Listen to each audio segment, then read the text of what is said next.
ভারতের দক্ষিণে তেলেঙ্গানা রাজ্যে ২ দশক ধরে চলছিল বিশ্বের সবচেয়ে বড় সেচ সুড়ঙ্গ নির্মাণের কাজ। ২০০৫ সালে নির্মাণ কাজ শুরু হলেও বারবার বিলম্বে কচ্ছপের গতিতে এগিয়েছে শ্রীসাইলাম লেফট ব্যাংক প্রকল্প। ৩ দিন আগে সুড়ঙ্গ ধসে আবারও থমকে গেছে প্রকল্পের কাজ।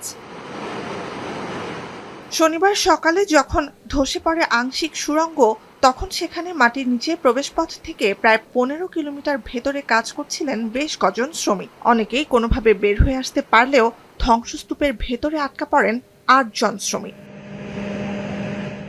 ঘড়ির কাঁটার সঙ্গে পাল্লা দিয়ে তাদেরকে উদ্ধারের চেষ্টা চলছে। দুর্ঘটনার ৩ দিন পেরিয়ে গেলেও তাদের একজনের সঙ্গেও যোগাযোগ স্থাপন করতে পারেননি উদ্ধারকর্মীরা। ১০ মিটারের বেশি ব্যাসের সুড়ঙ্গটির ছাদ ভেঙে পড়ায় এবং তীব্র গতিতে পানি ঢুকে যাওয়ায় ৩ দিন পরও শ্রমিকদের বেঁচে থাকার সম্ভাবনা ক্ষীণ বলে জানিয়েছে কর্তৃপক্ষ।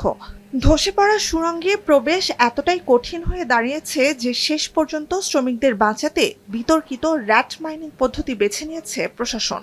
पानी जो सबसे बड़ी दिक्कत करेगा यहाँ पानी, क्योंकि ये टनल जो है सीधी आने के बाद आगे से तो स्लोप में है और कम से कम एक्चुअली हमने ये सुना है यहाँ पे जो लोकल जो वर्कर्स यहाँ काम करते हैं उनसे हमने पता करा है, वो बता रहे कि 5 मीटर के समथिंग जाकर आगे जाकर स्लोप है इसका। अब वो जो ऊपर से टनल जो ग्लव्स हुई है ना, वो ग्लव्स होने के बाद टनल जो मशीन है, जो TVM मशीन है, वो 120 मीटर की TVM मशीन बचा रहे। वो TVM मशीन के ऊपर जब ग्लव्स हुआ ना, तो TVM मशीन भी काफ़ी पीछे आ गई, कुछ हिस्सा टूट के उसका पीछे हो गया। 80 मीटर की दूरी होगी उन दोनों में। Yesterday also one team went inside, so after that they have suggested a few this thing to increase the dewatering, so we added additional pumps. Dewatering is being done now. Our GOC from army also has come.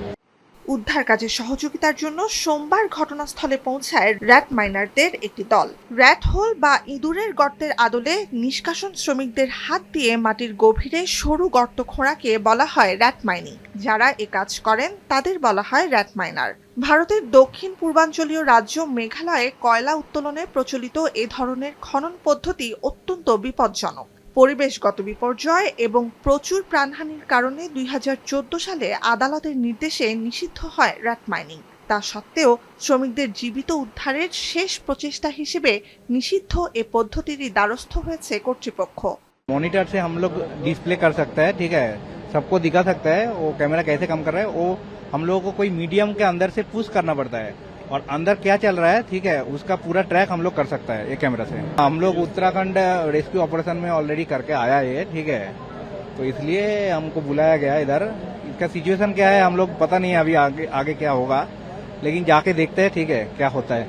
২০১৩ সালে উত্তরাখণ্ডে silk ইয়ারা bent Barkot সুড়ঙ্গ ধসে পড়ার ১৭ দিন পর rat mining পদ্ধতিতে ৪১ জন শ্রমিককে জীবিত উদ্ধার করতে সক্ষম হয়েছিল তেলেঙ্গানার উদ্ধার কাজে যোগ দেয়া র্যাট মাইনারদের দলটি। নুজহাত কামাল, এখন বিশ্ব।